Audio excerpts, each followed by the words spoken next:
Navigation using GPS.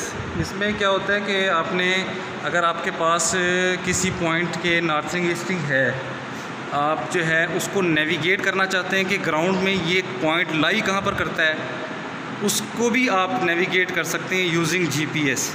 उसमें होता क्या है, वो बिल्कुल सेम वैसे ही आपने अपने बेस को, ये आपका जो है बेस है, ये जीपीएस का बेस है, आपने बेस को ओपन किया, ऑन कर लिया, इसी तरह रोवर को ऑन कर लिया, बेस को इसके स्टैंड पर सेट किया, रोवर को उसके स्टैंड पर सेट किया। ऑन करने के बाद कंट्रोलर से आप इन दोनों का कनेक्शन करवाएंगे। कनेक्शन करने के बाद आप उसमें एक डाटा एंटर कर देते हैं कि पॉइंट है, सेव कर दिया, ये पॉइंट है, इसकी नॉर्थिंग ये है और ईस्टिंग ये है। नॉर्थिंग ईस्टिंग जो है आपने सेलेक्ट कर ली। सेलेक्ट करने के बाद डाटा इसमें पुट कर दिया, पॉइंट सेव कर लिया। सेव करने के बाद आप कंट्रोलर में जाते हैं नेविगेशन पर। नेविगेशन में वो करते हैं, कहता है कि point navigate a point, navigate a line.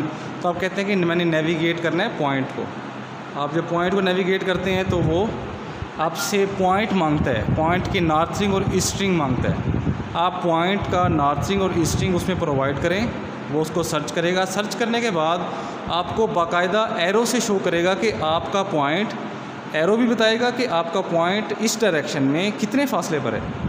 आप अपने रोवर को मूव करते चले जाएं, ये आपको गाइड करता चला जाएगा। आप करते करते करते यहाँ तक कि एक वो पॉइंट आएगा कि आप एग्जैक्ट पॉइंट पर पहुँच जाएंगे और ये बताएगा कि आपका ये पॉइंट आ चुका है। आप जब आपका पॉइंट आ जाए आप उसको पॉइंट आउट कर दें। ये पॉइंट नेविगेशन है। मतलब मीन आपको ग्राउंड में बाज़ औक़ात आपने सर्वे किया, सर्वे करने के बाद आपको याद नहीं रहा कि आपका पॉइंट आपने आपने उसको पॉइंट आउट नहीं किया ग्राउंड में। अगर नेक्स्ट डे पर आप भूल गए कि वो पॉइंट आउट तो किया नहीं था, वो पॉइंट कहाँ गया, डाटा आपके पास सेव है, तो आप उससे अपने पॉइंट को नेविगेट करके वो पॉइंट ग्राउंड में फाइंड कर सकते हैं। ये भी बड़ा इजी और जो है बड़ा एक्यूरेट मेथड है और एक्यूरेटली आपको पॉइंट फाइंड करके देता है।